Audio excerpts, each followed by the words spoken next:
And then for those of you in person, just hold your questions till the end anyway. I will say there will be times where I need to have the name of a random politician just to look it up. I like to try to keep these programs as nonpartisan as possible. And one of the ways I do that is I try to make, when I say, hey, who should we look up? I want you guys to just yell out a politician so that I'm not picking that politician.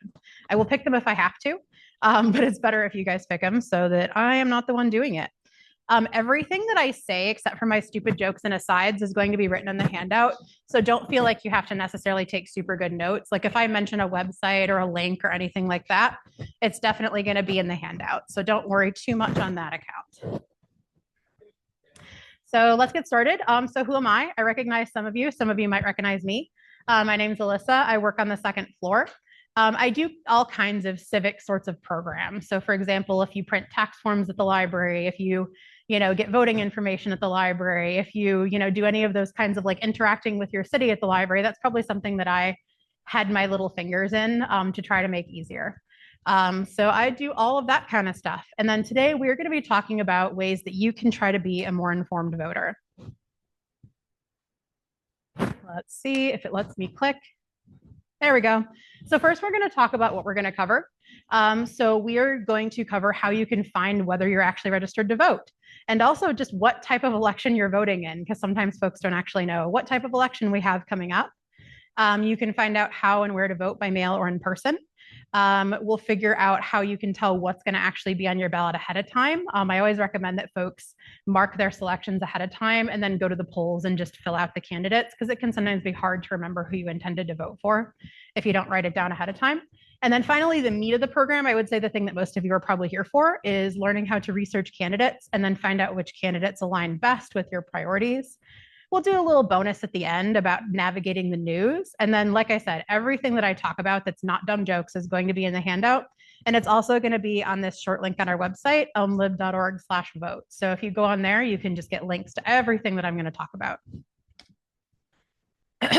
So we are going to, and I also pretty much follow the order of the handout too. And don't worry, I'm not going to read the handout to you.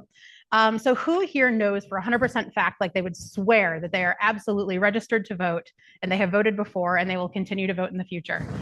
Woo! Okay. Does everyone here know 100% then that they are in fact registered to vote? Yes? Okay. So we're going to go over this part pretty briefly because I figure most of the folks online will probably also know that they are registered to vote. But the thing to know about it, if you're trying to help somebody in your life who maybe doesn't know if they are registered to vote, you can actually look up online whether you're already registered to vote. So you can do it either through DuPage County or you can do it through this link here, this Illinois registration lookup. Another thing you can do is Illinois has what's called grace period registration. So let's say that you are going to vote and you're bringing your fresh 18-year-old who's going to get to vote for the first time. As long as they bring 2 pieces of identification, they can do what's called grace period registration. So they can register to vote and vote right on the same day on election day. You might notice that I did say bring ID. So if you're somebody who's already registered to vote, as you know, if you're a frequent voter, you don't have to bring any identification. You just have to sign your legal signature.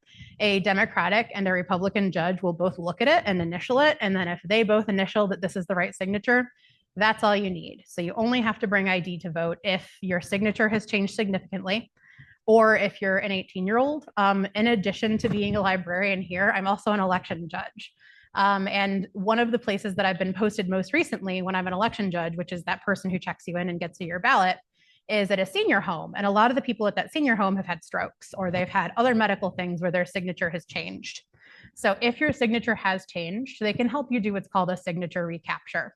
So like if your signature has significantly changed, that's something that they can help you do. So if you have a situation where you can't do your legal signature, they can help you change what your legal signature is. So if you've got anyone in your life who's elderly, that's something good to share with them, that they can get their signature changed. As for when you can vote right now. I do programs like this leading up to every election that we have in Elmhurst. This one actually I scheduled a lot closer to the election than usual. Usually I would have done this program back in like early February. But I wanted to see if I caught a different audience doing it closer to the election for people who aren't, quite as obsessed with voting maybe, or I don't know, maybe you guys are all very obsessed with voting. But I usually do it a little bit further away, but I'm doing it closer till. And that means that I can assure all of you that this is a time that you can definitely go vote. The most convenient location right now, if you wanted to early vote, is Elmhurst City Hall. If you go to vote on election day, and who knows when election day is? Does anyone want to shout it out? Woo! Yes, yes. So the 17th is election day. A special thing about DuPage County is that you can actually vote at any polling place in DuPage County. So let's say you live in Elmhurst, but you work in Glen Ellen, you can vote in Glen Ellen. Let's say you live in Elmhurst, but you work in Chicago, you can't or vote in Chicago because Chicago is Cook County. But if you have any DuPage County election place on election day, you can go vote there. It's different from how it used to be. It used to be that you'd be sent a little card in the mail and they would tell you your polling place. And then if you go to the wrong one on election day, they'll send you away. No more. Because the ballots are printed on demand, meaning like you come up and they print your ballot for you right there. You can vote anywhere you want to on election day, so long as you are a DuPage County resident and you're in DuPage County. Is anyone here not a DuPage County resident? All right, so we're all DuPage County. That's good. Because DuPage County's elections are actually a little bit simpler in that way and in other ways than Cook County's elections. Another thing to note is what type of election are we currently voting in? So what we are currently voting in is a general primary. So when you go to vote, you're actually going to have to tell them what party you would like to vote in the primary for. I will say, as somebody who's been an election judge for many years, a lot of people take this question really personally. They come up and I say, oh, which party's ballot would you like to vote for? And they're like, you can't just ask me my political party. And I'm like, no, I'm not asking your political party. Illinois is what's called an open primary state. So what an open primary state is it means that you can just rock on up and you can tell them what party's ballot you'd like to vote on. That is relatively uncommon. Most states are what are called closed primary states. And what that means is that you have to register with that political party ahead of time to be able to vote in that party's particular primary election. This can actually sometimes have interesting consequences in Illinois. Because let's say that 10 years ago, I decided to vote in the Democratic primary. And let's say that I'm a staunch Republican, but let's say 10 years ago, I decided to vote in the Democratic primary. And then I decide to run for office. Well, when I run for office as a Democrat or as a Republican, my opponents might dredge up, records that I voted actually in the other party's primary. This is not a hypothetical situation. This is actually currently happening to a politician, I want to say in the Lombard area. Who, about 10 years ago decided to vote in the other party's primary. And now her opponents are saying, oh, she's, flip-flopping. She doesn't know what party she's part of. It's just sort of an interesting consequence of the fact that Illinois is an open primary state. But what this means is that when you walk up on that day, you could feel like a Republican that morning and tell them you're a Democrat at the polls or vice versa. And you can change your affiliation every election. One sort of thing to keep in mind with this is that if you do vote by mail, which I know a lot of people do, they just get their ballot mailed to them. For primary elections, they're going to mail you a ballot for the party that you last voted for. So let's say that I, went and voted in 2020, I don't know, for 2023 or whatever at a primary. I forget exactly. I'm not good at math. I'm very good at elections, but I'm not good at math. So I don't remember when our last primary was. But let's say that I voted in a Republican primary. They would send me a Republican mail ballot. So you just want to be careful when you're voting by mail that you're getting the party's ballot that you actually want to vote on. But all this to say, when they ask you your party, they're just asking which ballot you want to vote on. They're not actually asking for your affiliation. In Illinois, you can change it every time. Another thing to note about the primary is you're not actually voting for who you would like to be in office. You're voting for who that party is going to put forward in office. So a lot of the reasons why people might sometimes declare a different party at the polls is because they don't so much care about, like, say, the Democratic Party, but they do want to make sure, for instance, that the Democratic Party runs the candidate that they like the best. So you can cannily choose which party's primary you're voting for based on who you would like them to run.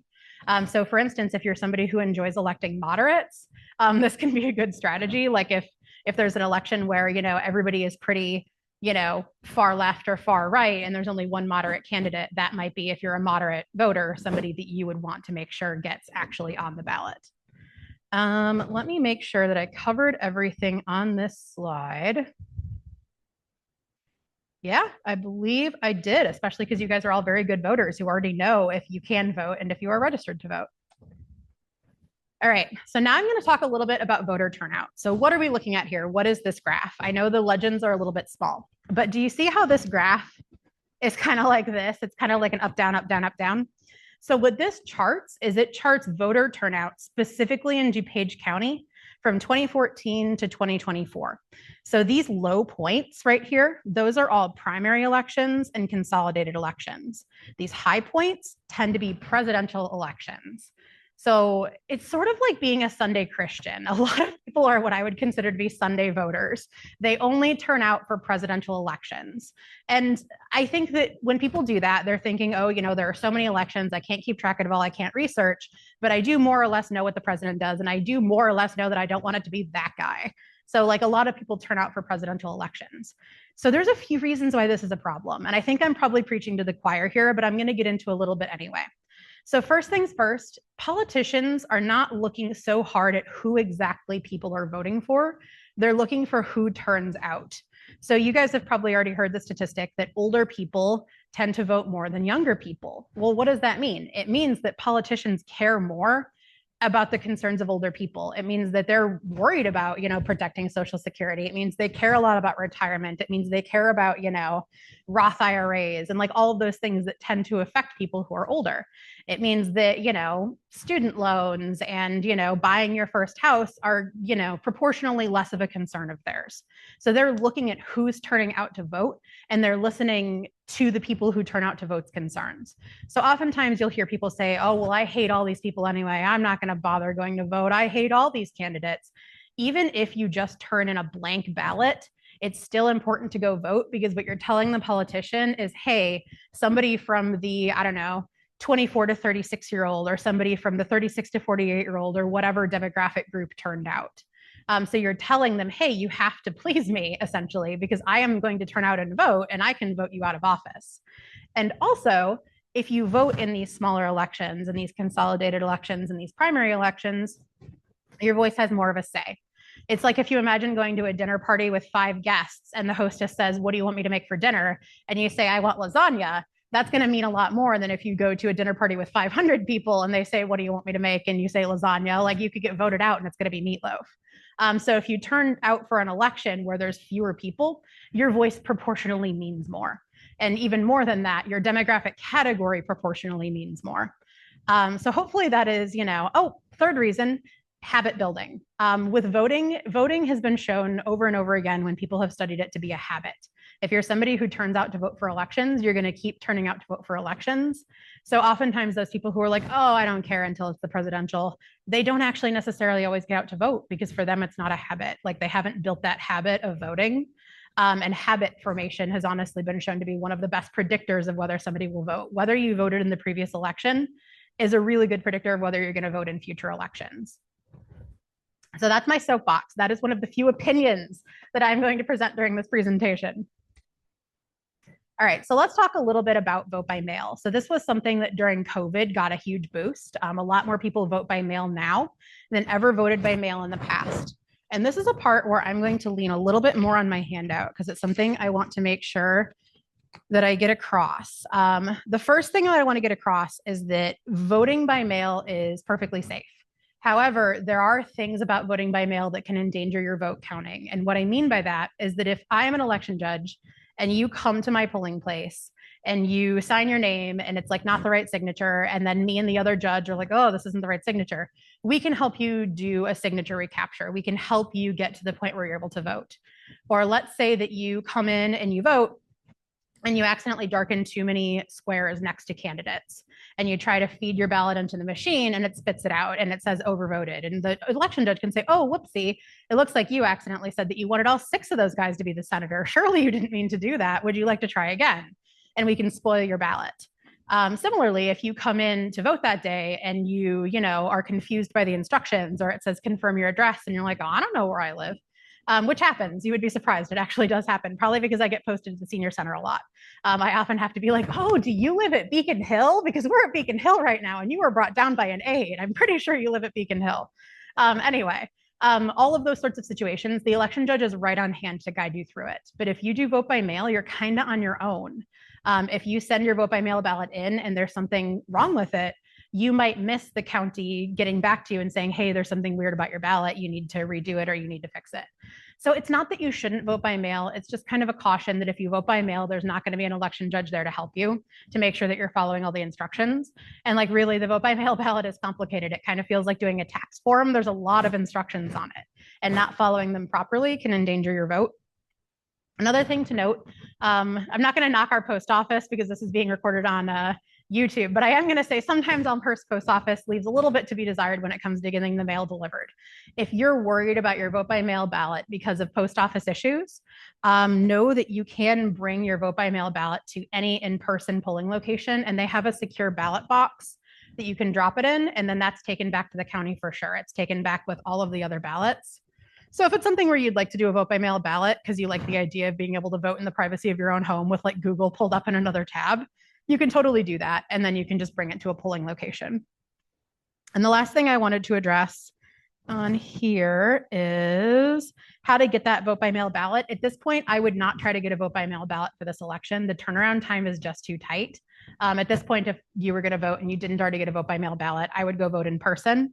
But if you're looking to vote by mail, I do have instructions in here about how to get a vote by mail ballot, so you can look it over for next time. All right.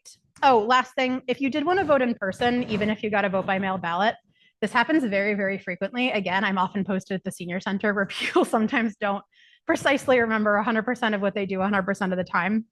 You can do what's called surrendering your vote by mail ballot. So if you bring it in blank and you give it to the election judge, they can mark it surrendered and then issue you a fresh ballot. Let's say you got a vote by mail ballot and you lost it, or you spilled coffee on it, or you used it as a coaster and you just can't use it anymore. That's fine too. What they'll have you do is called vote provisionally. So when you go vote, the word provisional carries a lot of weight. So what provisional means is that you're allowed to cast your vote, but there's some sort of follow-up process that needs to happen in the background to make sure that vote counts. So some examples are, let's say that you're not registered to vote and you come in to vote in person and you don't have those IDs and it's too late for you to go back for them. The election judge would have you vote provisionally. And then they're going to give you a little takeaway card that tells you you have to follow up at the county and show them those two IDs. Or let's say that you changed your name because you got married and you have absolutely nothing that can prove that that happened and you don't have anything on hand. That's another situation where you could vote provisionally. Or let's say, and this is the most common one lately, that you received a vote by mail ballot, but you don't have it anymore. You can vote provisionally and then your vote will count if the county doesn't receive another ballot from you. Does that make sense, the vote provisionally bit? Okay, yeah. Just like if they say vote provisionally, what that usually means is you can vote, but there's going to be some stuff that you and or the county have to do on the back end to make sure that vote's going to count. All right, so let's talk about what's on my ballot. So this is useful even for those of you who already know how to vote and have voted. So what you can do ahead of time, and this is really easy to do in DuPage County especially, is you can look up a sample ballot. I will say the Elmhurst Library is very happy on the second floor at either desk to print you a copy of your sample ballot. So we'll print it for you. You can take it home and mark it up, and then you can bring it to the polls. And that's just something that we'll do as a courtesy. And I guarantee everyone will do that because I sent them an email telling them to, and they know better than to not listen to me. So another thing to note here, as I mentioned earlier, for the primary, you do have to choose either Democratic, Republican, or nonpartisan. So I bet you'll guess a lot of times people who don't want to share their party affiliation, they say, oh, I want to vote nonpartisan. And then I have to say, okay, well, do you know that means that you're only going to get to vote on one thing? And it's this provision about, whether you'd like to have this school district referendum go through. And they're like, no, I want to vote on the Senate. I'm like, great. Well, you have to pick a party then because the nonpartisan race is just the propositions. So let us go ahead and do a sample ballot viewing. Let's see.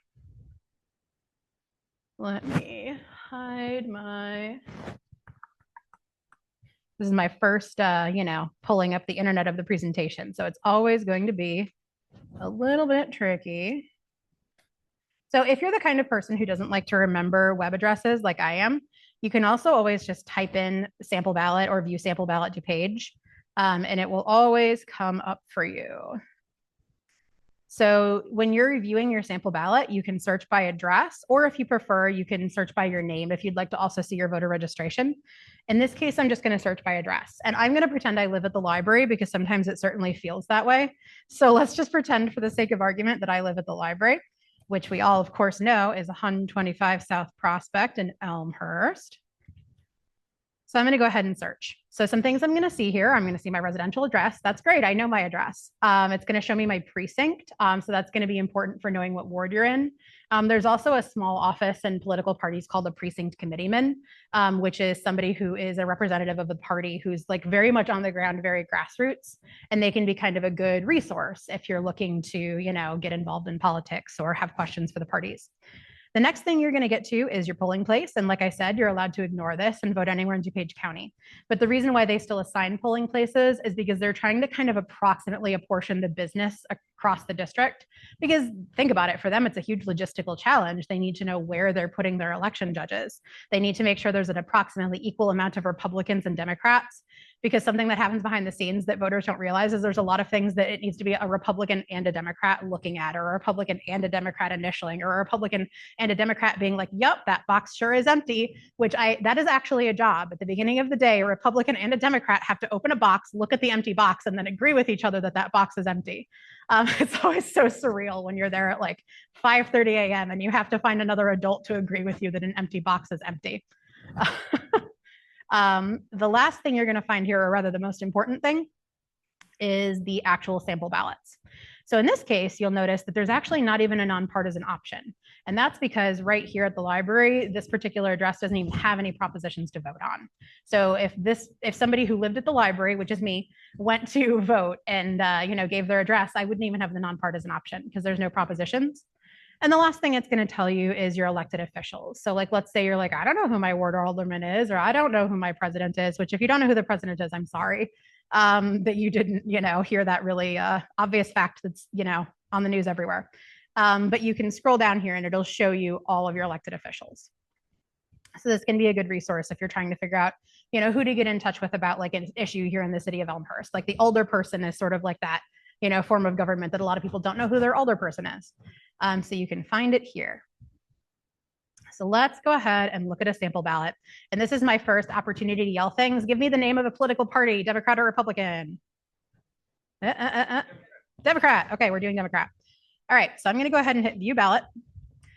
So if you voted before, you notice this looks a whole heck of a lot like what you're going to get on election day. So you can print this out. I will say it doesn't print nicely on letter size. You have to print it on 1117. That's one of the many reasons why we're happy to do it for you at the library, because we have an 1117 printer. So you can go through and you can see, oh, wow, there's a lot of people here that want to be the senator of the Illinois here. So that's a lot of research you're going to have to do. And then you can see, oh, that's interesting. Only one person wants to be the Secretary of State. I would say during a primary election, and this is something we'll talk a little bit more about when we talk about researching candidates, try to put more of your energy, because let's face it, you aren't going to make researching your ballot your full-time job. You've got stuff to do. Definitely try to focus your energy on these really contested races like senator, and then focus a little bit less time on, for instance, governor. Like in this case, only Pritzker is running. So you can save till the general election having to research Pritzker. So one more thing I wanted to note, and actually I don't have a good example here, so we're going to open the Republican one after all, is, let's see. Yes, here we go. So do you notice here for treasurer that the Republicans just aren't running a candidate? So that means that if you are doing the Republican primary, the only possible option you have here is a write-in. If you go on the county's website, they'll give you a list of acceptable write-ins. So like people who've submitted their name as being like a write-in candidate, but sometimes a party will not even choose to run somebody in the primary because they're just so sure that in the general election that they're going to get defeated anyway. So they don't want to put effort into it. And I won't say that the Democrats don't sometimes make that same choice. It's just I happened to remember that the Republicans had a race this election where they did not run somebody. So that's something that you'll see as well. So let us go back to the PowerPoint. And you'll see that last bit of advice. Try to print up your ballot and mark it ahead of time. I know a lot of you are probably smartphone users and you're like, oh, I can just do it on my phone. Don't do that if you can avoid it. And the reason why is because technically there's laws on the books that say that you're not allowed to have your phone out in a polling place. Now, when I'm an election judge, I only enforce that when people are making phone calls. If you're quietly sitting in your voting booth and you're looking at your phone to like figure out who to vote for, I'm not going to say anything, but not every election judge is the same as me. And I'm not saying that I'm like God's own election judge. I'm just saying that there's some election judges that have been doing this for a long time and they're very traditional and they heard not allowed to have your phones and they are interpreting that very literally. So you could get asked to put your phone away. So if you're able to, it's better to print it out and just have a piece of paper so that you don't technically run afoul of the laws about having your phone out. I wouldn't be surprised if the laws get rewritten someday to say no phone calls or like no data or whatever. But as of now, the law does still say no cell phones, and there's signs that say no cell phones. All right, so now we're going to get into the meat of it, which is how do you actually decide who the heck to vote for? So I've got this sort of organized in terms of general on down to specific. So this first resource here is called Ballotpedia. And oh, good, it just came right up. Oh, no, it didn't. It came up with the wrong thing. Just kidding. Let's try that again.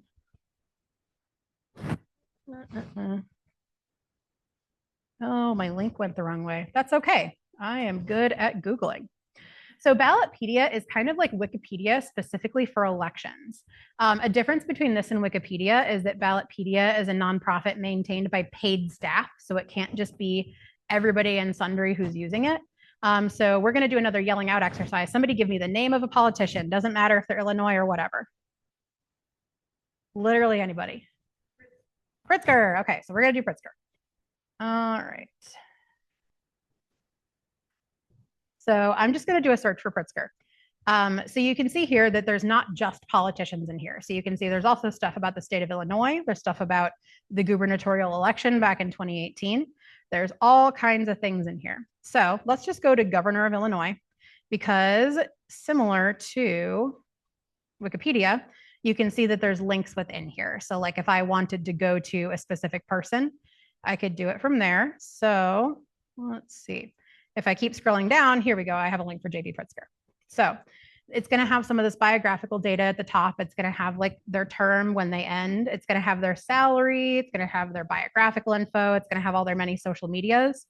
Some things that are interesting on here, and we'll see if Pritzker is one of the ones that did it, is, yeah, it looks like he did not. So Ballotpedia does something called the Candidate Connection Survey. So what they do is they send out a big list of questions that the candidates can choose whether or not to answer.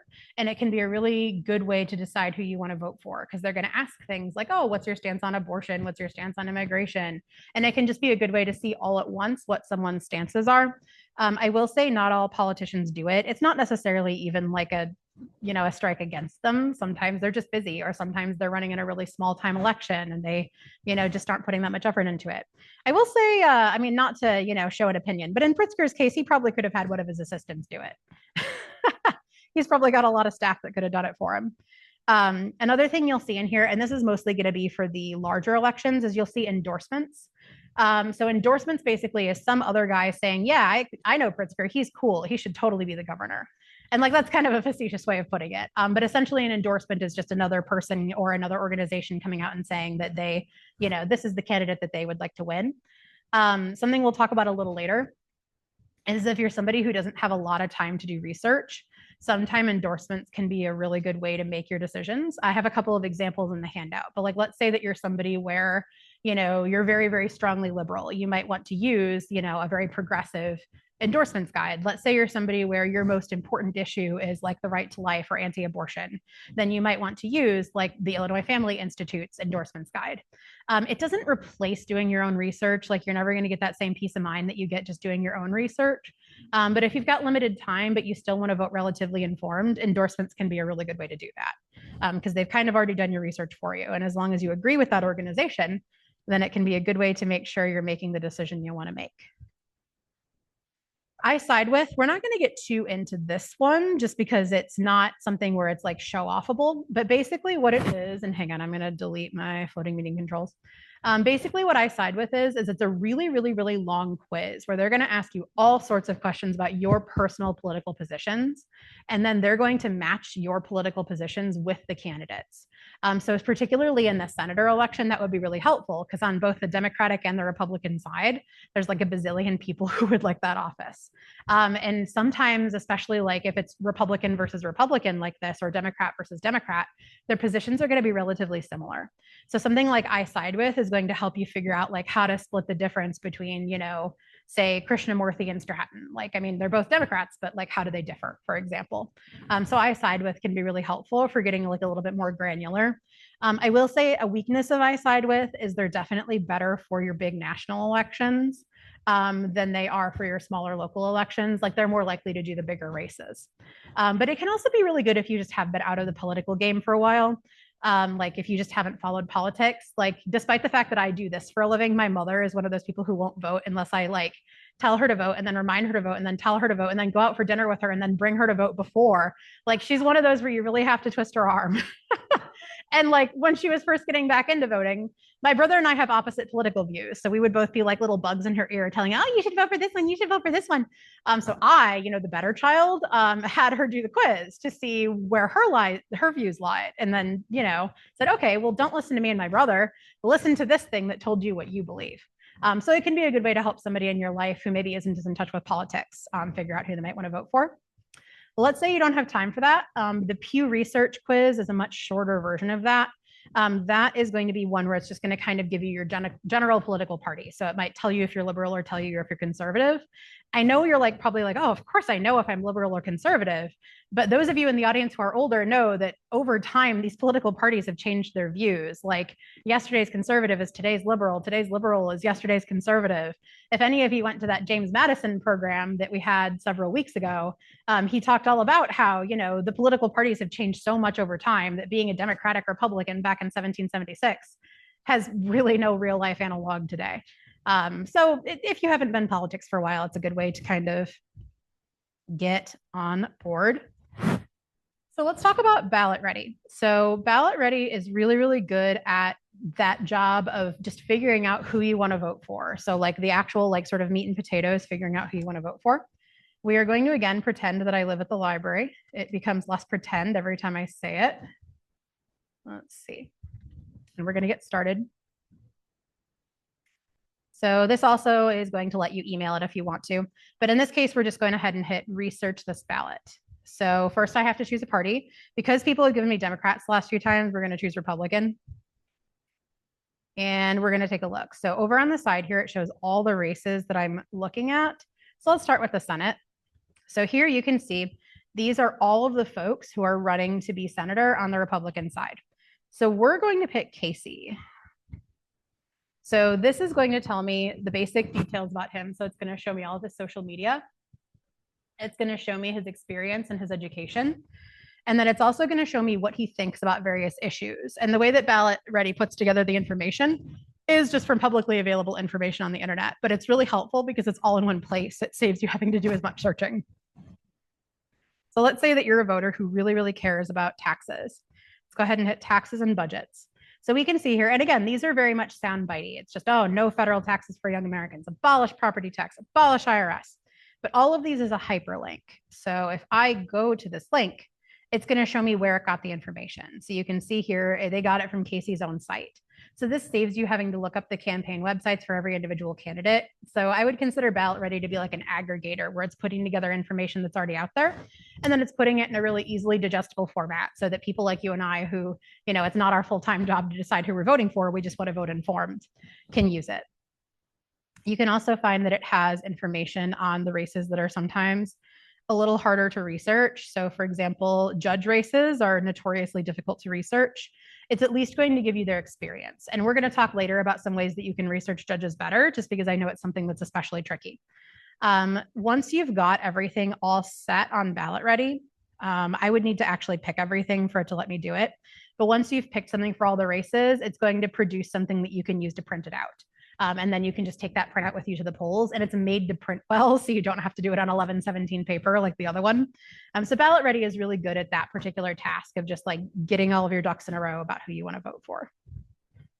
Let me minimize that. Vote 411 is basically the exact same as Ballot Ready. It's the same kind of resource. And the reason why I mentioned both of them is just because I want to point out that there are resources in this presentation that I'm not mentioning that also do these things. Something really special about Vote 411 is that it's actually a project of the League of Women Voters. So if that's an organization you're passionate about, Vote 411 is good for that.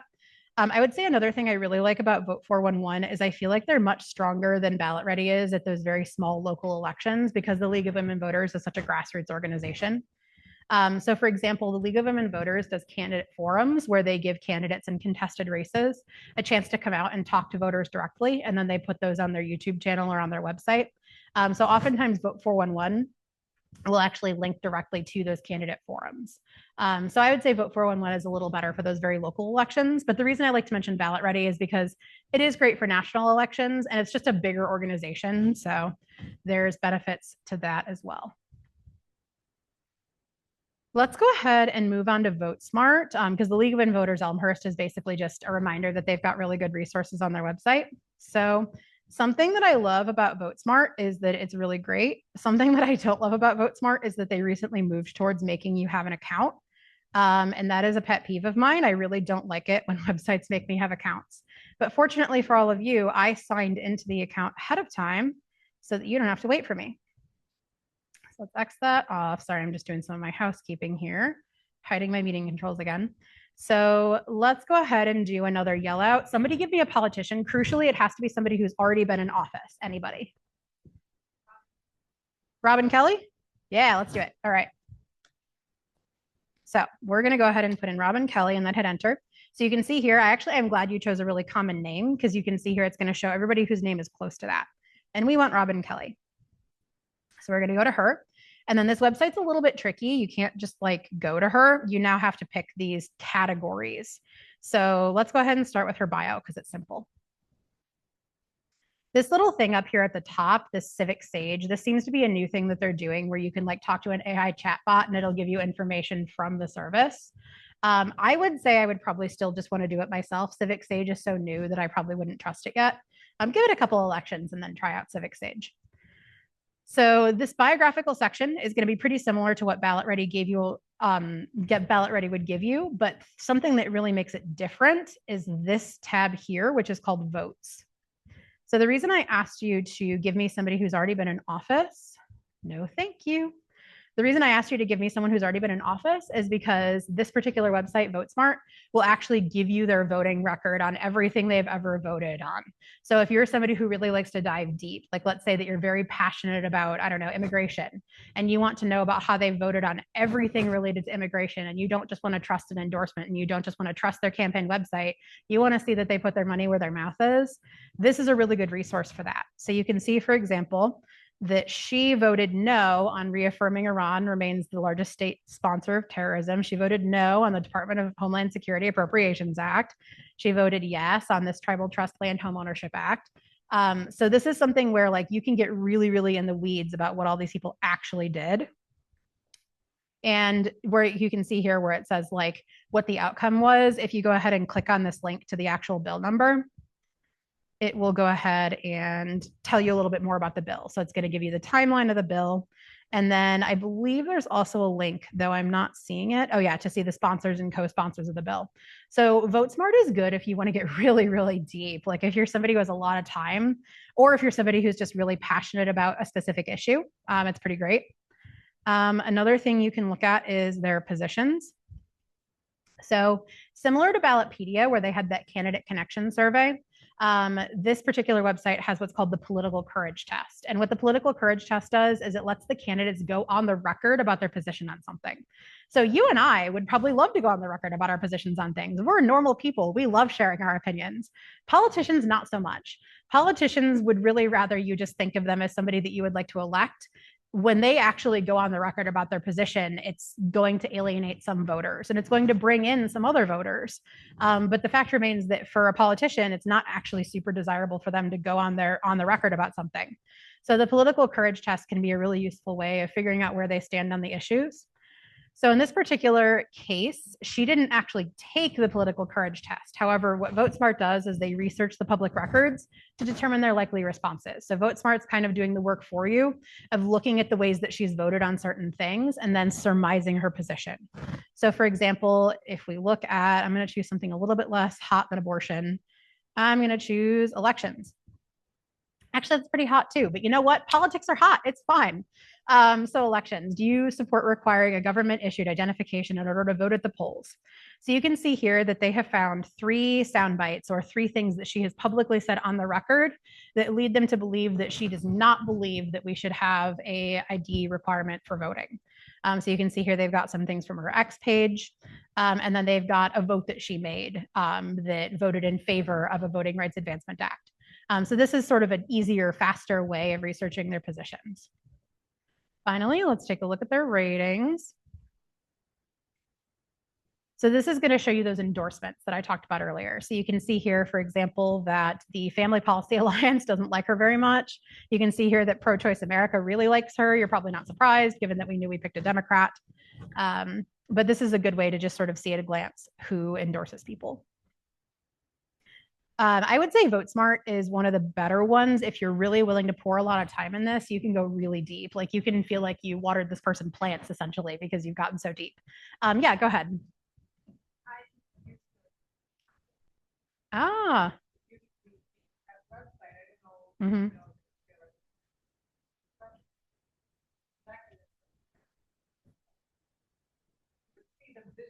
Mm. Mm-hmm.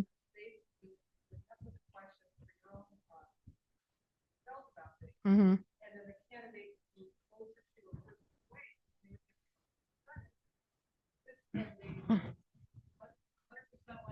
Mm-hmm.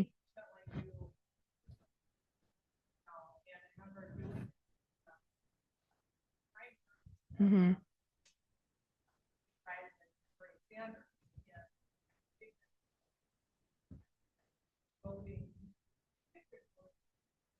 Mm-hmm.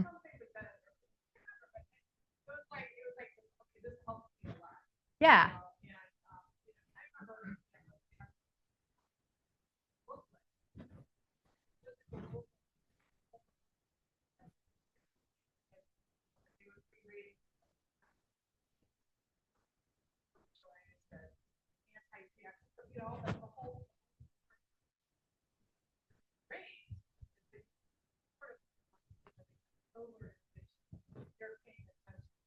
Mm-hmm. Yeah.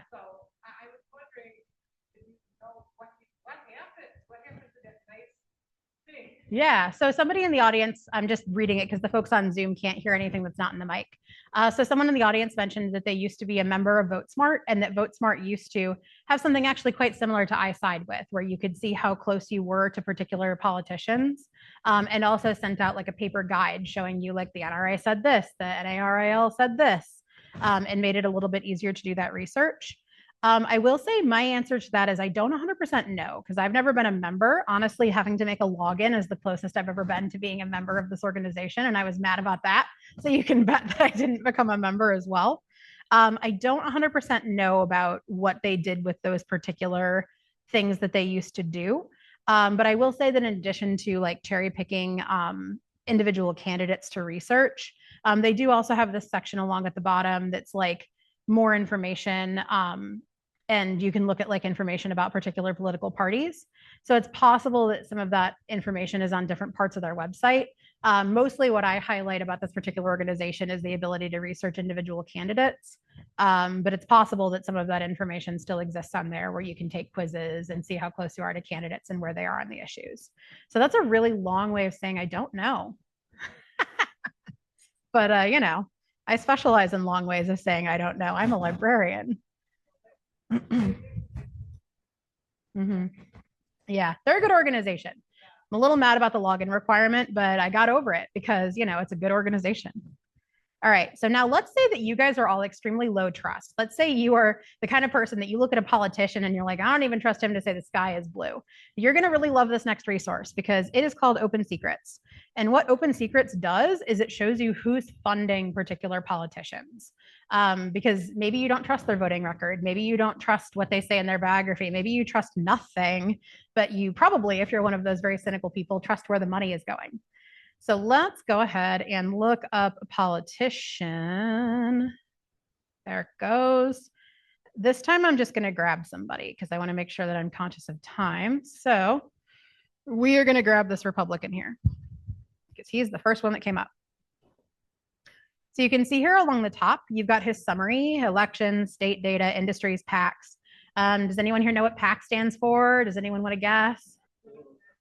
Yeah. So basically, a PAC, the whole point of a PAC is just it's an organization that exists for the sole purpose of getting a politician elected. So it is trying to raise money for the sole purpose of getting a certain politician elected. Like that's literally what PACs do.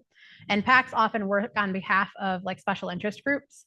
that care about specific issues. So for example, if I'm an agricultural firm, I probably want to give money to people that I think are going to reduce regulations on agriculture or that are going to give subsidies to farmers. So oftentimes where the money is going can tell you a lot about a candidate. So some of the things on the summary page, it's going to show you here how much he's raised and how much he's spent. So you can see he's fiscally responsible because he's got a little bit of money in the bank. So you can see here he's got some money on hand. You're going to see some of his top contributors. So you're going to see Lockheed Martin, which is a defense firm. You're going to see, Pracies LLC. I'll be honest, I have no idea what that is. But you'll see here some of the organizations. If you're like me and you don't recognize some of these organizations, don't fret, because you can also see here some of the top industries that have supported him. So we know that this particular candidate or politician, and Mike Johnson, we know that he supported, you'll notice that one of these industries says retired. That just means like individual donors who happen to be retired. So that means that he's got these people who are like individual contributors. You can see here, unsurprisingly, a Republican is supported by other Republicans. Shocker. This is where it gets more interesting. You can see here that he is supported by Securities and Investment. You can see here that he's probably pro-Israel because it looks like pro-Israel is funding him pretty heavily. And you can see that he's supported by real estate. So that gives you kind of an idea of this particular candidate. If you want to get a little bit more in the weeds, you can even get down so far as like demographics. So you can see here that more males contributed to his campaign than females. So like you can get really, really in the weeds. I would say for people who are like, very much like, okay, well, where's the money coming from? This is the website for where's the money coming from. This is what's going to tell you in really, really strong detail exactly who is funding these people. Let's say that you want to look at it from the other point of view. Let's say rather than looking at politicians, you want to look at what a certain organization is doing. You can do that as well. So you can look at industries, you can look at individual organizations. So you can see here, let's just click on SpaceX because they're first. You can see here what they're giving their money to. So for example, I had a reference question several years ago now where somebody said, hey, I really like to shop at Target, but I'm also really pro-choice. If I shop at Target, am I supporting things I don't believe in? And I used Open Secrets to see that Target, ironically, actually contributes evenly on both sides of the board. Target, because Target is a giant corporation that needs to be canny about its decisions, donates pretty evenly to pro-choice and pro-life politicians. So what I told the person is, your decision is relatively neutral because Target is giving to both sides. That said, I mean, the person can make their own decision from there, right? Like they can decide from there if they want to say, ooh, I really only want to give my money to people who, support what I support, or if they want to say, yeah, if they donate pretty evenly to both sides, then I'm just going to keep shopping at Target. But if you're somebody who likes to make those kind of ethically driven business decisions, and I'm not saying that that's a good or a bad thing, but if you're somebody who likes to make business decisions or consumer decisions based on ethics, looking up organizations and what they're contributing to can be a good way to help you do that. Let us get back here. So now we're going to get into just for judges. So I mentioned earlier that judges are the hardest race to look into, and there's a few reasons for this. One of which is that judges are forced to run under a political party, but judges are also very keen on giving us the impression that they're neutral. More than anything, like judges want us to believe that they're completely like politically neutral, meaning they're not inclined to do as many like big candidate profiles where they make strong stands, and they're not as inclined to have bombastic campaign websites where they talk about their positions really openly. And to be clear, I'm not saying that judges are not impartial. I'm not trying to like insult judges and say they're not impartial. I'm just trying to say that it's the nature of their offices that they are not actually incentivized to go on record and make a bunch of big statements. So there's still a couple of ways that we can research judges despite that. So there's a couple of different organizations, and I'm noticing here that I accidentally used the 2022 link, but that's okay, because the DuPage County Bar Association, which is what DCBA stands for, still has the endorsements for the current candidates. So what they'll give you is the ratings of either the peers of that person, or they'll give you the rating of the members of the Illinois State Bar Association. So basically it's judges being rated by other judges and lawyers. So for example, if somebody, this person, for example, Williams, was not actually recommended in the 2022 election, that tells you that other judges and other lawyers don't respect that person as a judge or a lawyer.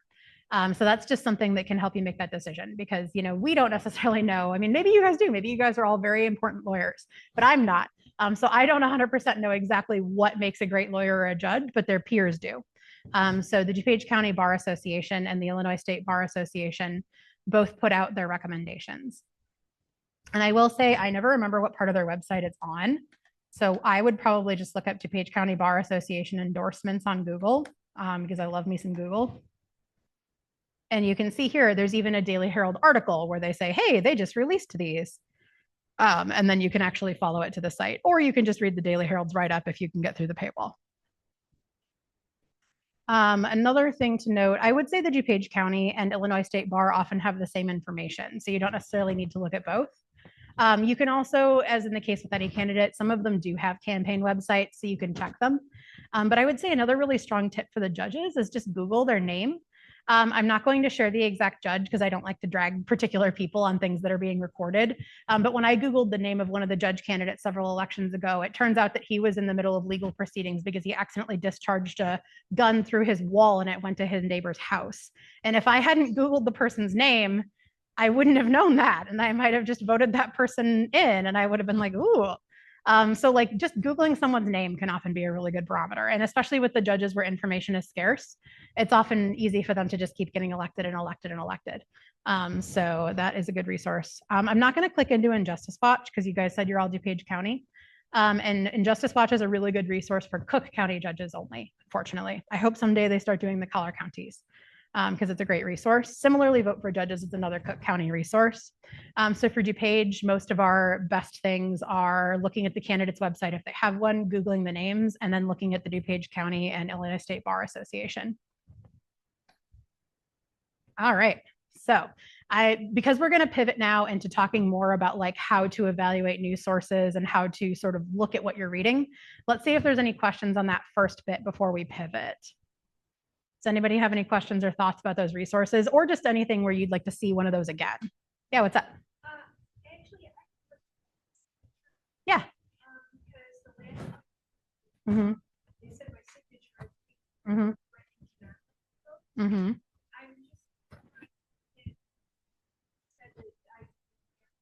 Yeah. Yeah, so somebody in the audience shared that last time they went to vote, their signature didn't particularly 100% match the signature that they had on file, and that they were surprised that they weren't offered a signature recapture, and instead the election judge was turning them away from voting.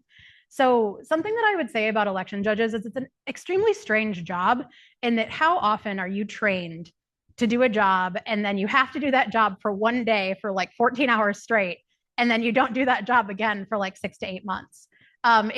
It means that election judges really vary in how 100% well they understand their job. It means they vary in their technological ability. Like, just full disclosure, part of the reason I became an election judge is because I got so angry watching somebody struggle to use the pull pad, which is the computer. And I was like, I could do better than that. I could do better than that. I work with computers all day, and this person is like, making this difficult because they're bad at using computers. And I put my money where my mouth was, and I became an election judge. And hey, they paid me. So I really did put my money where my mouth was because there was money involved. That's not why I did it, though. I did it because, it's actually really interesting, too, to just get a peek behind the curtain. But all that to say, like, individual election judges are only as good as the training they've been given. They're only as good as, their ability to collaborate with their fellow election judges. I would say if you're at a voting place or a polling place, rather, and you're trying to vote and they're turning you away that you think is unfair, they are always honor bound to give you the county's card, and you can call that election commission, which is actually the same place that you'll call if you vote provisionally and you want to see if your ballot counted, and they'll help you with that. And I would say too that like they should have offered a signature recapture. In short, like when your signature changes, they should offer a signature recapture. I will say another thing I've learned being an election judge is that because so many of us are signing credit card receipts all the time, and I don't know about you, but when I sign a credit card receipt, I don't go, Alyssa, I go, sometimes people forget that, voting is a legal thing. So you don't want to sign it the way that you sign your Arby's receipt. You want to sign it the way that you sign your ballot. So the thing to keep in mind is just when you're doing that signature, make sure you're doing your legal signature. And I hear you that like it changes after 35 years. Go ahead. So can't you just show your ID? Say, here's my driver's license. Forget my signature. Go by that. Yeah. So somebody in the audience asked, can I just show my driver's license and say, forget this whole signature thing, just look at my license.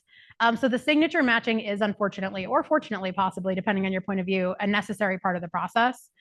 Usually when someone gives me an ID, there's a few reasons for that. One, it's because they know they have a really hard to spell name and they're really tired of trying to get people to know how to spell it. I've often found that transgender voters like to give their license because they don't want to say their name aloud because it doesn't match the name that they like to use. I know you might think that that's rare, but I would say every election I do, I get 3 voters that are in that situation where they have a name that doesn't match the name they like to use. And they would like me to just read it and they don't want me to read it aloud and they don't want me to talk about it. They just want me to type it in and then give the ballot. Another reason for it is just that they don't know that they don't have to have their ID. So they give the ID. But we do actually still have to do the verbal confirmations of everything, such as, oh, is this your current address? Like I've definitely had interactions with voters where I say, oh, what's your current address? And they say, well, I gave you my license. Can you just read it? And I say, no, actually, I need you to say it aloud because that's the rules. And similarly with the signature, it does have to be like you match it on there. But when it doesn't match, again, the thing that they should have done if they were following the rules is they should have said, let's do a signature recapture. And that's, kind of what you would want to do. Because, yeah, people's signatures change within 35 years. Is there any thought about changing that? Because I'm just thinking in the real world outside of election, you do your banking, you do legal documents with the fake signature. You got people signing things with their finger now because it's all electronic. Kids are not even learning how to do signatures. It's considered so out of date. Yeah. So somebody in the audience pointed out that the signature is sort of going the way of the dodo, right? Like kids aren't learning cursive. Kids don't necessarily have like a signature per se. And so many things are moving to signing with your finger or verifying through other means. So is there thought about moving away from the signature verification in Illinois? The answer is not that I know of in Illinois. However, federally, if you guys are dialed into the news, you know that there's a lot of movement in trying to make it more stringent to vote. So whether that be not being able to vote by mail unless you have a very legitimate reason of like one of a very small list of reasons, or having to present ID to vote. There's even some movement towards needing to present like a birth certificate to vote or a passport to vote. I will say I've not heard of anything that people have put forward that's like, yes, give people the ability to vote. Don't make them show ID or anything, but make them have some secret third way of verifying their identity. Everything I've seen is either signature based or it's trying to get more restrictive about whether you need ID. And like, I'm not here today necessarily to say, yes, I think we should require ID, or no, I don't think we should require ID. But it is a fact that there are people who don't have ready access to an ID. So it is just a fact that the more you require to make somebody to vote, the fewer people are going to vote. And you might be somebody who thinks that's a good thing, and that's fine. And you might be somebody who thinks that's a bad thing, and that's also fine. But the more requirements we have to vote, the fewer people are actually going to vote. All that to say, I haven't seen anything about alternative ways of verifying identity that's not a signature. The younger voters that I've helped, they do tend to have a signature, but it almost is more like almost like a sigil. You know what I mean? Like it's often just their first name drawn in a really fancy way and then like a squiggle with their last name. Like oftentimes they have enough cursive that they have a signature, but it's not a signature like my grandma when she signs my birthday cards. You know what I mean? It's a signature that's more like it's a unique thing that they can produce on demand. So yeah, I think that any method we use to verify voter ID is imperfect. For example, if there's a senior and a junior, it can often be difficult to figure out if you're talking to the senior and the junior when someone comes in to vote, like, oh, Bob Miller Sr. and Bob Miller Jr. You need to, check the birth date. That's part of why we do the check of the birth date and why we do the check of the address. And then the signature is just that final piece. And I will say too, election judges vary widely in how forgiving they are about signatures. And that's another very human thing, right? Like when I'm election judging, I tend to be on the forgiving side. If you've drawn your, L pretty similar to how you drew your L in your signature, and it's a pretty distinctive L, I'm inclined to say, that looks good. And I've worked with election judges that are like, yeah, sure, fine. And then I've worked with election judges that are just like, excuse me, ma'am, let me see that iPad. I don't believe you. That is not a good match. So it is very human, unfortunately. And because it's a job that people essentially do one time and then they don't do it for like 12 months, it's even more varying. Like imagine that if you were thrown into a McDonald's right now and you had to work a 12-hour shift and then you never had to do it again for 12 months, you'd be really bad at it. So it's actually pretty excellent how good our election judges are when you consider that they get 4 hours of training and a quiz module, and then they're sort of just thrown at it. It does help that a lot of election judges are very loyal and they've been doing this for many years. I would say every time that I election judge, there's always somebody who's been doing it since before I was born, and they're like so dialed in. And they're just like very, very passionate about elections. And there's like jokes about hanging chads because they were there during hanging chads. So like there's always people who've like been doing this for many years. And election judges support each other. Sorry, Zoom question. Yes, we have a question here. It says, in February, I registered to vote nonpartisan by email. Should I expect to receive any ballots by mail? I didn't have to read it aloud because you just read it and it was from Zoom. So if you live in the same part of Elmhurst that the library is in, so like remember earlier when I typed in 125 South Prospect and there wasn't a nonpartisan ballot, you aren't going to receive something if you registered to get a nonpartisan ballot. What I would probably do in that case is I would go vote in person and then I would pick a party. I would say, hey, I'd like to vote in the Democratic or I'd like to vote in the Republican. There are parts of Elmhurst, I want to say, I forget what the school district is. Villa Park. It's like the Villa Park School District. There's like a teeny little slib of Elmhurst that goes to the Villa Park School District, and they have a pretty big referendum for their school district. So if you happen to live in that bit of Elmhurst, a nonpartisan ballot is still going to have a race on it. But for the most part, for most of Elmhurst, this particular election, there's not going to be a lot of races if you're doing nonpartisan. There's just not a lot of referendums this time, or any, in fact, in the case of the library. All right. So let's talk about information biased or false, and then we'll get back to more questions at the end. So the main thing that I would say is just think before you share something. If you see something online and it's too good to be true, or it's too inflammatory, or it's just twigging your spidey sense, don't share it until you fact checked it, because it's really easy for things like that to get out of control. Another thing to note is like just try reading beyond the headline. So I have an example here. So Disney World extends hours as Hurricane Helene nears. So this is a very rare nonpartisan example of what I consider to be a very misleading headline. So let's go ahead and click on the article and see what we think. So if we're somebody who's inclined to think poorly of Disney, we're going to look at that and we're going to say, oh, Disney, you're so money grubby. Why would you increase hours when you're in this situation? Like, that's terrible. But if you read a little further in the article, which I can't because it's apparently become paywalled since the last time I used it, that's rude. We are going to deal with that. Oh, nope, didn't work. Okay, so I will go ahead and spoil it for you. The reason why Disney extended hours despite the fact that there was a hurricane is that they had a party scheduled that afternoon and they canceled the party. So they had a party that was going to happen after hours that would have taken them till like 1 a.m. and they canceled the party, but normally the park was going to close at 2 or whatever, and they ended up closing at 5 instead. And the Orlando Sentinel chose to express this whole idea as Disney World extends hours as a hurricane approaches. What is Disney World thinking? But really, they actually were reacting to the hurricane by canceling the party. And that's just a very rare, not that inflammatory example of how journalistic headlines can be really misleading and how they can have a bias. Even if they are, in fact, reporting the information accurately, they can have a bias. Another thing to keep in mind is whether something is opinion or news.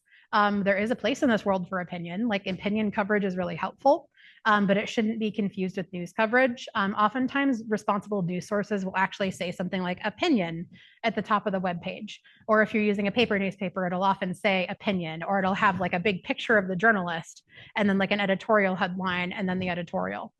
So just try to pay attention to whether something is trying to be news or whether something is somebody's opinion. Similarly, check the author's credibility and sources. For instance, you wouldn't want to take investing advice from me, a person who has no investments and understands nothing whatsoever about them. But you might want to take advice from me about how to access ebooks at the Elmhurst Public Library. Like, you always want to consider the source of the person that you're getting the information from. So for example, if you're looking at Billy Bob's blog about crocodiles, you might not trust all of his facts about crocodiles. But if you're looking at like the World Encyclopedia, you might be more likely to trust the facts. So pay attention to who the byline is. Check how recent something is. My favorite example of this is when people will bring up, like tongue in cheek, bring up old screenshots of Home Alone and then do like funny fake news headlines about something Donald Trump did in the movie Home Alone. That's like not recent, first of all. And second of all, it's fictional. So you always just want to pay attention to how recent something is. Like if it's relatively recent, that's something you want to take with a little bit more, you know, with a little bit more credence than something that is, very, very old. Speaking of the Donald Trump Home Alone, you want to pay attention to whether something is satire.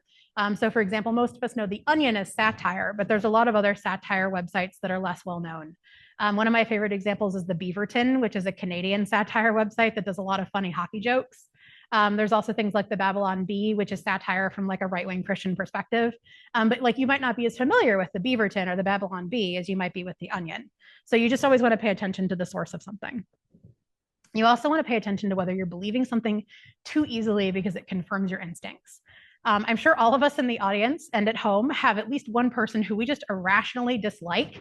I irrationally dislike Sandra Bullock. I am willing to share that with all of you today. I think that Sandra Bullock is really annoying. I think she's trying too hard to be relatable and that it comes around and like is very grating and fake. So if I'm online and I see something that says like Sandra Bullock got in a DUI, I might look at it and be like, of course she did. I always hated her. But I need to temper that impulse, right? Like, in fact, I need to temper that impulse even harder than I would if it was somebody that I liked, because I am going to believe anything about Sandra Bullock because I've already admitted to you I don't like her. And it's not rational, believe me. Like, I'm sure she's a very sweet person. It's a pretty, weak sauce example, but I would be more willing to believe something negative about someone I disliked than someone that I liked. So just be careful about whether you're believing something because it confirms something that you already consciously or subconsciously believe to be true. Another thing we're going to talk about is reverse image search. So I'm going to go ahead and give this the time it deserves by showing you guys how to do a reverse image search. So, sorry, this just does not like to get out of Zoom for me. Let's see. Yeah, there we go. All right. So let's go to our good friend Google. And most websites will actually also have a reverse image search, but Google is one that people frequently use. So I'm going to hide my meeting room controls. So right here, do you see this little button here? Let's wait for this to show escape. Okay. So right here next to the microphone, there's this little button that says search by image. So if I hit search by image, I can either drag an image from my desktop or I can upload a file. So let's go ahead and upload a file. Let me see if I have any pictures on my flash drive. This will be fun. Let's see. I think that we took portraits at work a few years ago for our like staff board thingy. So we are going to pull up this random picture of me. Woo! I'm such an egotist. So you know what's really cool about this? Do you see how it has pulled up Google search results of literally the exact dress I was wearing in that picture? So this could actually be really useful if you go to an estate sale and you don't know whether something is a good price or what something is. Take a picture of it with your phone and reverse image search it. Because let's say you thought my dress was so cute, which, oh, thank you. I'm glad you liked my dress.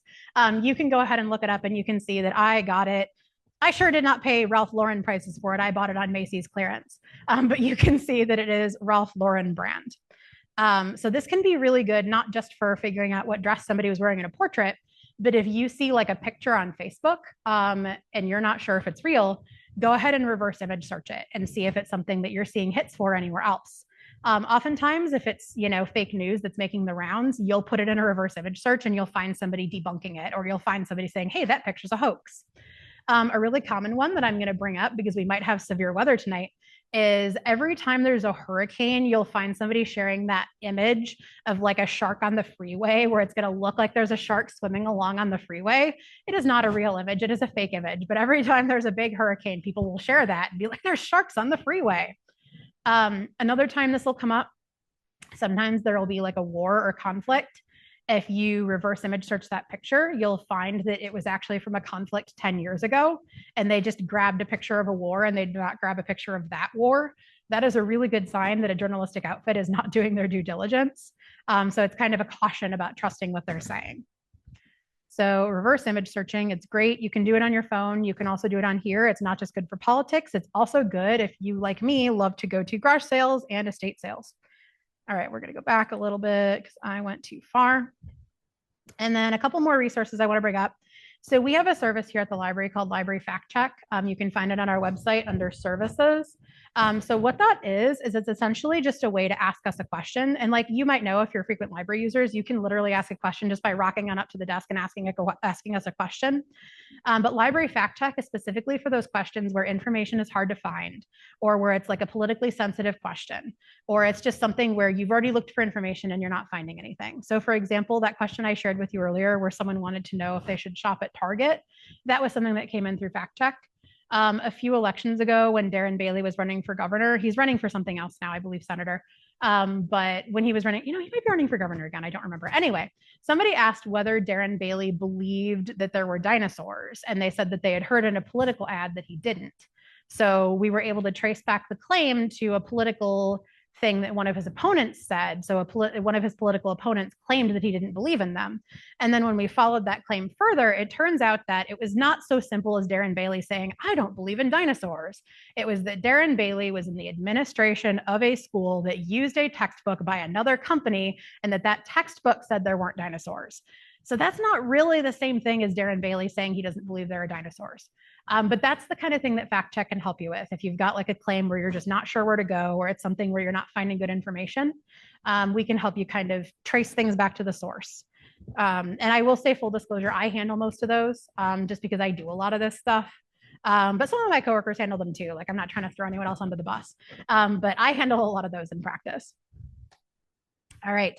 So we'll talk a little bit about resources. In the interest of time, we're not going to click into every one of them because this is not actually a fake news presentation. It's just sort of a political presentation with a fake news slant.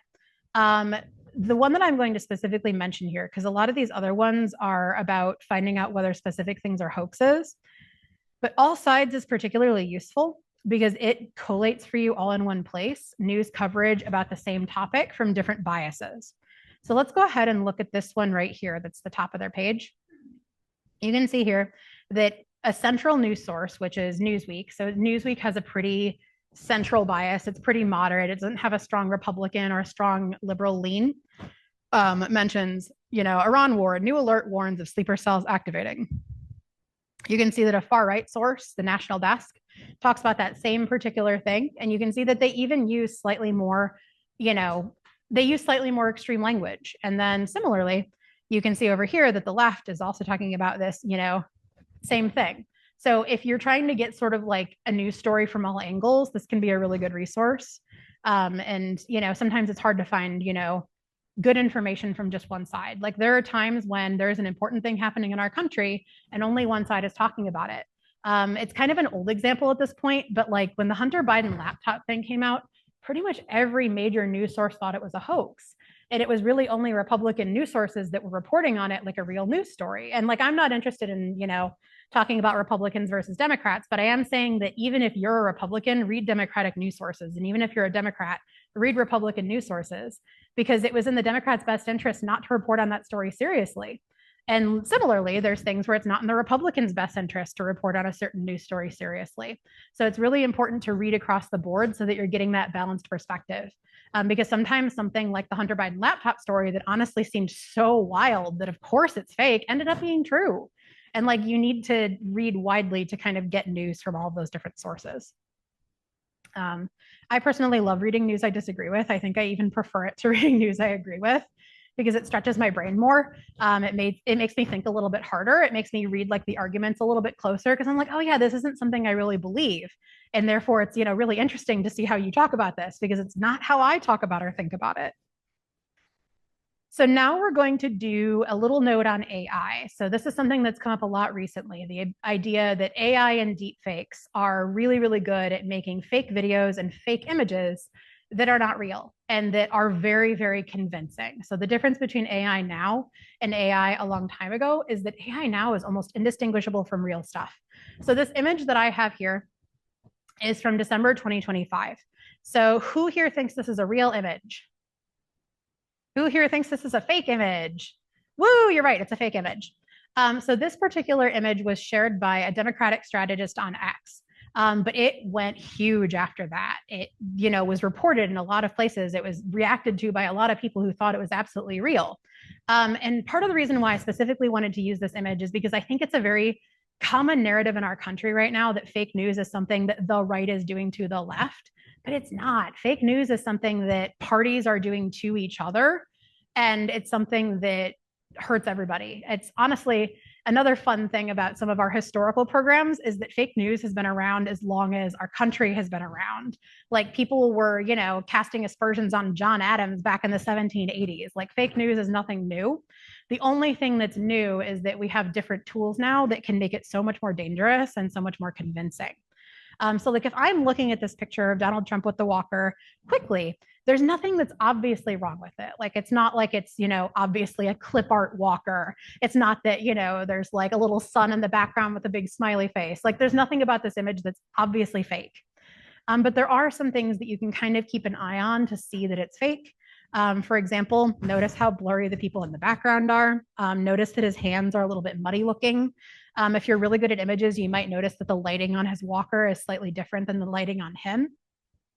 However, as AI gets better, a lot of those tools are going to become less useful because as AI gets more convincing, it's less certain that you're going to be able to, with your naked eye, tell that something is fake.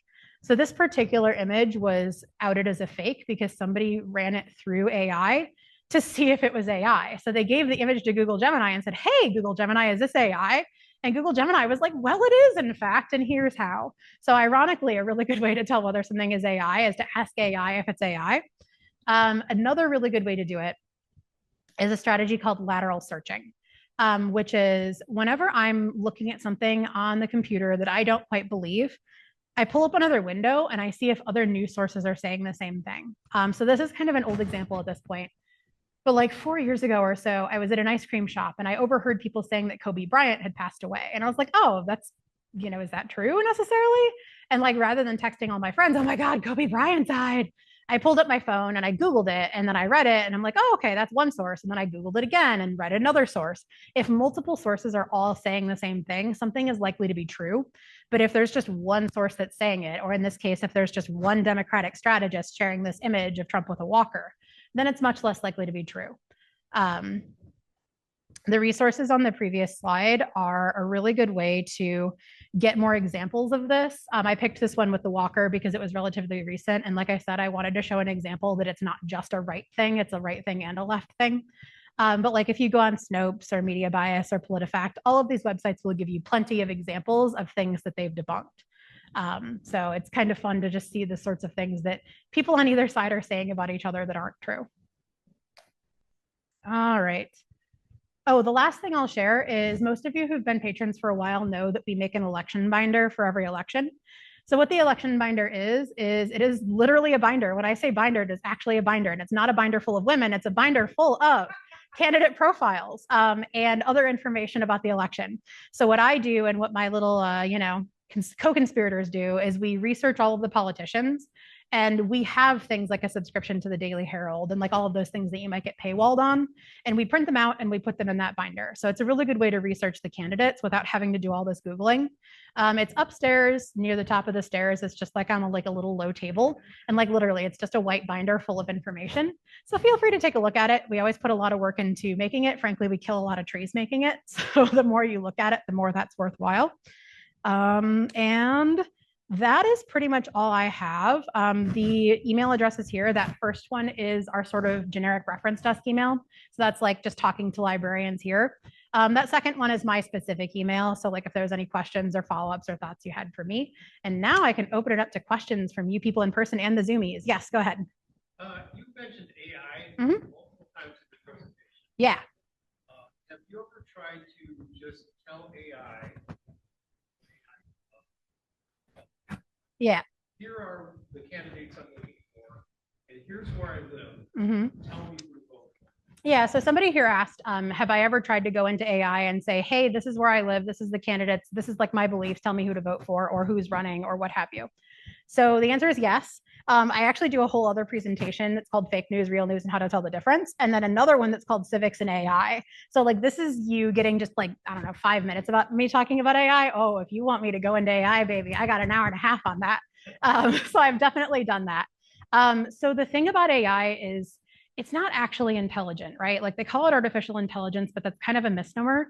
It's what's called a large language model. So what it's doing is it's taking publicly available information, it's taking publicly available speech, and it's putting it in a new form.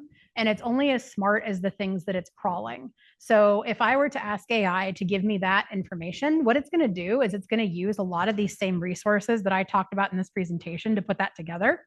And it's probably going to give me some relatively good information. I will say it's going to really struggle on the local races. I've tried before to get AI to trip up by asking it questions about the Elmhurst Library. And it's really bad at answering questions about the library because it doesn't think we're important enough, I guess, to like know everything about us, which is fine. It's fine. But it doesn't know as much about local things. It's going to do a lot better when it comes to things that are big and national than it's going to do about local things. So like if I were to go right now into AI, which actually I can do because we're done with that part of it, and ask it, let's just go ahead. So I'm going to use Google Gemini, and this is a bias of mine. I just like Google Gemini. It's my favorite AI. It's just the one I use the most when I'm doing AI stuff. Part of it is that I already have a Google account. Part of it is that ChatGPT likes to give me a lot of pop-ups. And I ask it, should I vote for in the Republican? That's the thing too. I don't even have to necessarily spell it right. It's going to give me information that it finds online. So it's going to say here, oh, since I'm an AI, I can't tell you who to pick. So you don't have to listen to AI when it says that. You can push harder.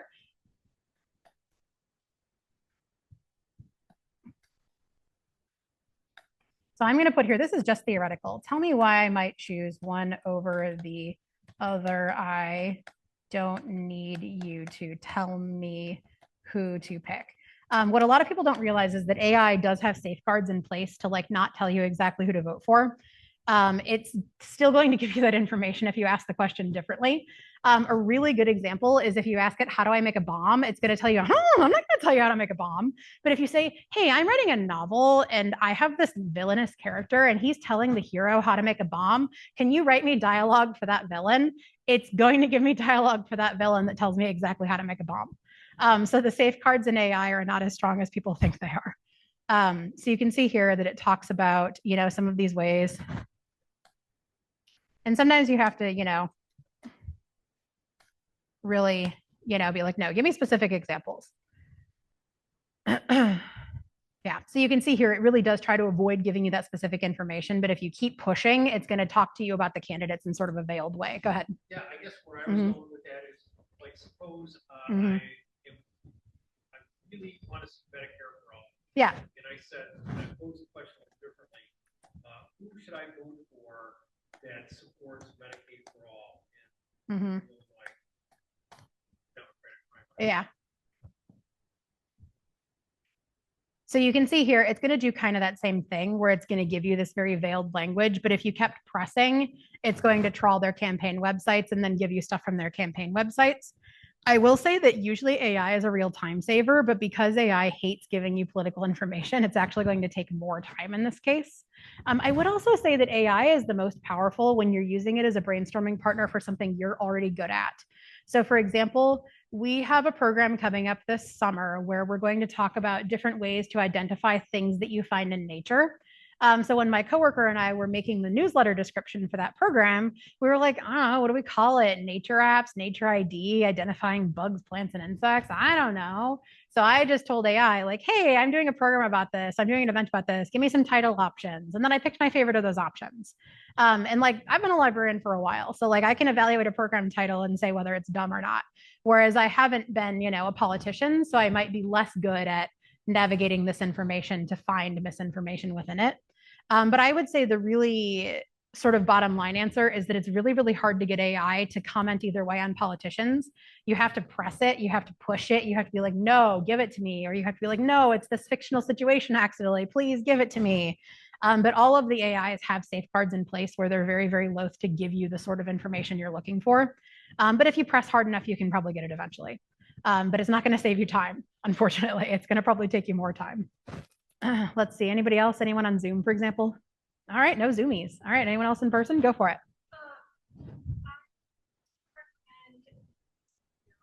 Yeah.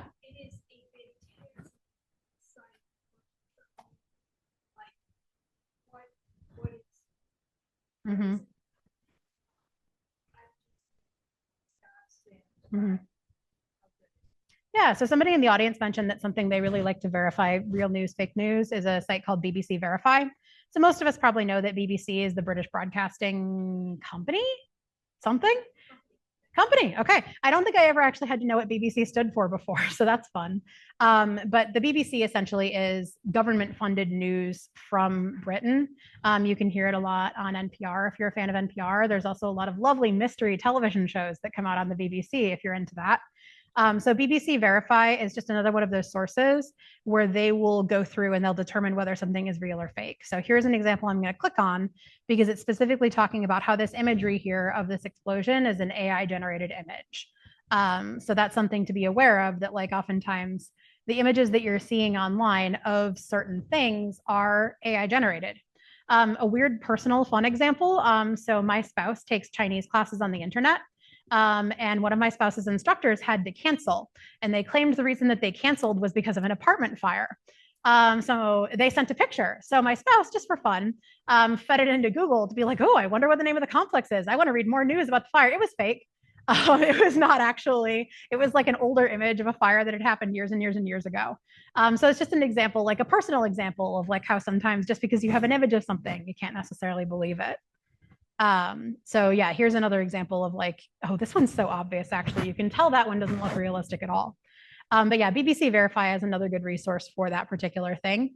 I would say it's pretty similar to one of the other ones that I showed that we didn't get super into, which was the PolitiFact and like Media Bias Fact Check, that are both like US projects that are doing a similar thing.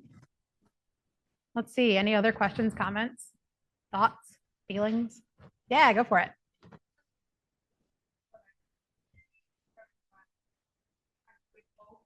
Mm-hmm.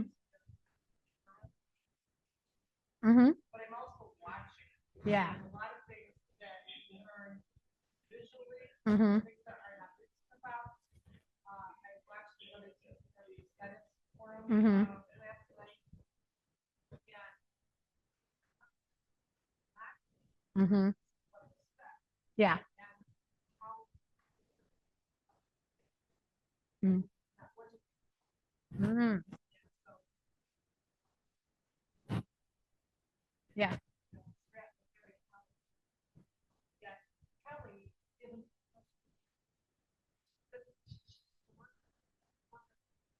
Mm-hmm.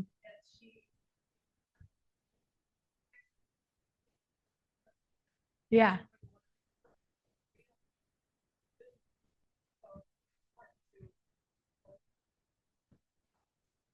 Mm-hmm. Yeah, most of Elmhurst probably is in the eighth, I think. Or no, no, no, no, never mind. My mom's in the eighth. Some of Elmhurst is in the eighth, but not a ton.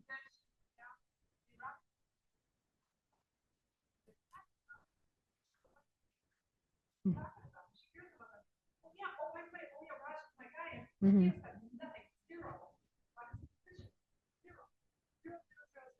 Yeah. Mm-hmm. Mm-hmm. Yeah, so someone in the audience mentioned that sometimes just as important as reading news is like watching. So like when we mentioned those candidate forums earlier where you can like watch the politicians actually talk, or in this case she mentioned some of the candidates for the US Senate race. I think specifically it was Democratic primary candidates. How oftentimes you can get a lot of a candidate from like watching them talk, watching them speak, watching what they don't say. I would say one thing that I think that's important, I think that's useful, but I would say one thing I would caution you with is that politics shouldn't be a popularity contest. I know one of our frequent presenters, Gary Midkiff. Some of you, if you go to a lot of our programs, probably know him. He has a lot of really fascinating things to say about how like politics is not about personality, it's about policy positions. But in the case where it's a primary like this and you have people who all have very similar policies, sometimes it really is like that personality factor. Like sometimes it really is like, well, what aren't they saying? Or, you know, how are they presenting this idea? Like, how are they saying this idea? Like, are they talking about, like you said, their own constituents? Or are they kind of just, you know, attacking the other side? Or are they just kind of like talking around the issues? So that can be another really good way to decide. Yeah, go ahead. Yeah, I hate to monopolize monopolize the conversation. Go for it. Hey, there's only 6 of you. Go for it. One of the things that Mike thought is, man, there's a ton of resources out there. Yeah. You did a really good job of covering everything. I don't know that I have the patience to go through, dig through all those resources just from all the Democratic candidates. Yeah. Senate alone. Yeah. It just seems overwhelming. Do you have any strategy recommendations? Like the one thing I've been kind of coming back to is like, if I picked all the things that I found personally that I wanted in a candidate, I would find none of them that would meet my expectations. Yeah. But I could probably find a set of candidates that maybe had one or two things. How deep down the rabbit hole should you go? Yeah. So somebody here mentioned that when you're doing research on political candidates, like you can't necessarily afford to spend like 100% of your time on this. You have a job, you have a life, you have kids, you have a family. How deep should you go, and how deep is it reasonable to go? And mentioned specifically the instance of like the Democratic Senate field where there's, gosh, more than 8 candidates, I want to say. Some things that I would sort of recommend are, first of all, when you're doing your ballot, especially for a primary, put that energy towards really contested races. So like if there's multiple candidates, that's one way to save time. Another way to save time, and I know this is sad, but be canny about it. Look at the candidates who have the biggest chance of winning and kind of focus your energy there. Like I know it's sad, right? Like we all want to believe that any one of these candidates could come out ahead, but like in practice, like we've already mentioned a lot of the front runners for the Democratic Senate. And because I'm very committed to being nonpartisan when I'm being recorded on mic, I'm not going to name names, but there are some candidates in that field that have a bigger chance of winning than some of those other candidates do. So focusing your resources on them can be helpful. And then, like I mentioned at the top side of the presentation, I purposefully did the organization of this from the most general to the most granular. I would say if you don't have a lot of time, do things like Ballot Ready and 411 rather than things like Just Facts, Vote Smart, and Open Secrets, because Just Facts, Vote Smart is going to give you their voting records. It's going to give you a lot more, and that's something you don't necessarily have as much time for. Whereas something like Vote 411 and Ballot Ready, they're going to give you sound bites. Like they're going to give you just little bits. Like they're going to give you enough to know, the difference between 2 different candidates. Another part of it too, and somebody in the audience brought this up, is like sometimes it comes down to the way they talk about the issues. Like in the case of like a primary, oftentimes the candidates' actual positions are very similar, but their focuses are really different. So like the things that they're focused on are different. So, for example, 2 Republicans might both agree that like guns are really important and that gun rights are really important, but they might, disagree on how important that is to them. One of the things actually that if you take the I side with quiz, in addition to just answering your points of view about things, you're also answering how important that issue is to you. So it's like, how do you feel about gun rights? And you say, oh, I feel like they should be really stringent, or I feel like they should be really lax. And then the next question is, how important is that to you? And I would say that's the really important thing to ask yourself when you're researching candidates, is that if you don't have a lot of time, sometimes it can be good to pick one issue that you really care about. So like, let's say that you really, really care about education, do a deep dive on how all those Senate people feel about education, and then vote based on that. Like if you pick the issue that's the most important to you, that can save time, because it can get really overwhelming when there's 8 candidates to pick the exact best among them. So focusing on contested races, focusing on the issues that matter to you the most, and then focusing on who's the most electable are all really good ways to kind of like narrow it down, and then only really get deep into like Vote Smart or Open Secrets if you're somebody who loves this stuff and has a lot of time on your hands, or if it's something where you really are having a trouble deciding between these 2 people or these 8 people, as the case may be. Does that kind of give you a little bit more? Yeah. Okay. Anyone else before I let you go out into that really delightful sounding rainstorm that I'm sure you're super excited for? Yeah, go for it. Yeah, please. Oh, you came in after I asked the who's in Cook County question. Ah, yeah. And so I have 8, well, yeah, I think there's the 8 Mm-hmm. So,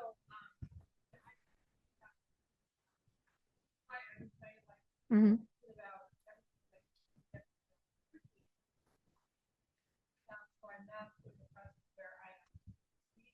Mm-hmm. Mm-hmm. Yeah.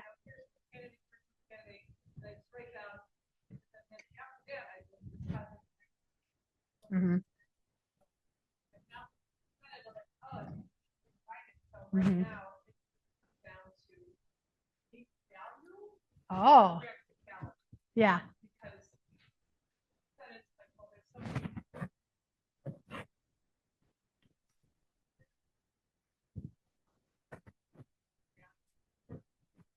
It's both good values, but it's like, yeah, Hmm. you know, but it's but I feel like it's the only one saying,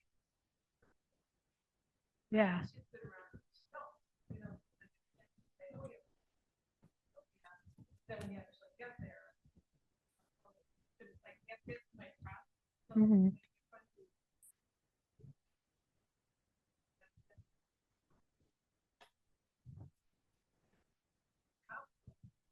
Hmm.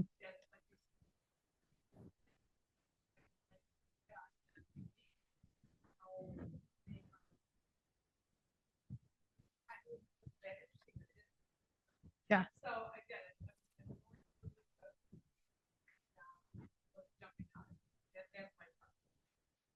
Yeah, so for folks on Zoom, somebody shared their personal process for deciding who to vote for. So especially in races where there's a wide field of candidates, which it sounds like the 8th district is an example, she printed out a lot of information at her local library, which apparently is in Elmhurst. I'm sorry about that. Um, but she printed out a lot of information about the candidates and has been going through and highlighting and making a pro-con chart. She also mentioned, and I think this is an important point to highlight, that sometimes some candidates seem like maybe they're talking about things from too idealistic a point of view, whereas maybe another candidate has a more realistic point of view. And I think that's an important thing to keep in mind too. Like if I'm I'm part of hiring here at the library. If I'm hiring somebody, I'm not just hiring the best person on the planet. I'm hiring the best person on the planet for doing a certain job. So this patron gave the example of the comptroller race. Another useful part of researching can be figuring out, well, gee, what on earth does a comptroller do? So that's something that Ballotpedia, that website I mentioned earlier, can really help with. They'll define what a race is and what it actually does. So like if there's 4 candidates in the comptroller race, and you know that a comptroller's job is XYZ, you might want to look at the biographical experience of the people who are running for that and then elect somebody based on that. Because not every person is good at every job, right? Like there's probably politicians that are excellent that maybe should never be the president because maybe they don't have the personal charm necessary to be the president. Or maybe there's, people who are really good at finance that maybe wouldn't be the best at Secretary of State or vice versa. So sometimes it's not about just electing who you like the best or who matches you the best. It's electing who you think is going to be really good at doing that specific job that they're running for. Let's see, any other thoughts or comments before I go off mic and then I can get real hot and talk about anything. All right. Jez, is there anything you want me to share aside from that this is going up on YouTube, that we have a bunch more America's 250th events coming up? Don't forget to vote on March 17th. If you want to vote early, Elmhurst City Hall is a really good place to do that. If you want to vote on Election Day, if you're in DuPage County, you can go anywhere in DuPage County. If you're in Cook County, you do have to go to your polling place last time I checked, but I admittedly don't check Cook County info as much because so much of Elmhurst is DuPage. Yeah, go for it. Yeah, some of it's Illinois everywhere and some of it's DuPage only. So in the handout, the things that are Illinois, all of the Illinois are more near the top. But then if you look under, let's see, where did it go? Under how, when, and where can I register to vote? That's where it specifically mentions that if you live in DuPage, you can vote at any precinct polling place. But that's not true of every county, unfortunately. Someday maybe. Mm-hmm. Yeah. Mm-hmm. Yes, that is true of every county. So somebody in the audience mentioned that is it true if you do a vote by mail ballot and you want to turn it in person, is there a drop box in every county? That is true of every county. If you do your vote by mail ballot and you bring it to an election place, they can make sure that it gets conveyed back to the county for you safely. And faster probably too than it would go through the mail because hey, they're having to drop that stuff off every day. Yeah. Let's see, anything else before I go off? All right, sounds good. Thanks so much, everybody. And I really hope you stay dry and I hope that you vote for all the people you want to vote for. Woo! Go America! Yay!